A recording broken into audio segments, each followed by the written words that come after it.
Voilà, alors cette fois-ci nous sommes à la 4e séquence.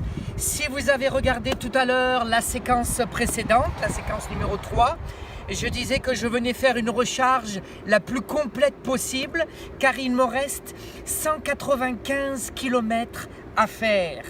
Et avec le kilométrage de 130 km qui me restait en autonomie, il fallait que je fasse une recharge la plus complète. J'ai fait donc 65 minutes, j'ai eu le temps d'aller manger, aller aux toilettes, manger tranquillement. 65 minutes de recharge sur la recharge rapide. J'ai récupéré 35 kWh qui me donne maintenant une autonomie. Nous allons voir sur le tableau de bord. 344 km d'autonomie.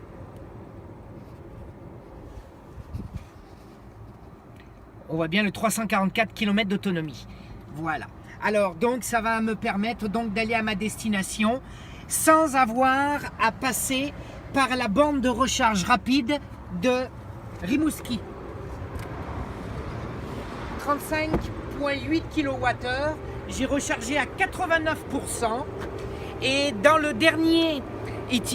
dernière track que nous avons fait, nous avons arrêté l'air climatisé parce qu'il faisait une température d'à peu près 22-23 degrés. Il n'était pas nécessaire, il faisait même froid en mettant l'air climatisé.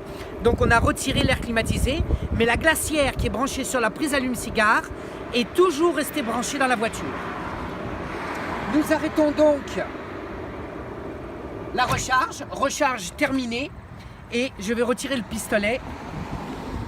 C'est très facile hein, pour enlever d'une borne de recharge la recharge sur la Bolt. C'est très facile, un jeu d'enfant. On branche un pistolet, on débranche un pistolet et c'est fait.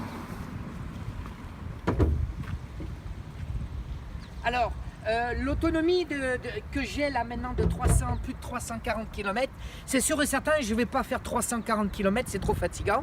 On va peut-être faire une pause à 150 km, mais ça ne sera pas nécessaire de recharger, on en aura largement, il nous restera une bonne marge, facilement 100 km de réserve quand on va se coucher ce soir.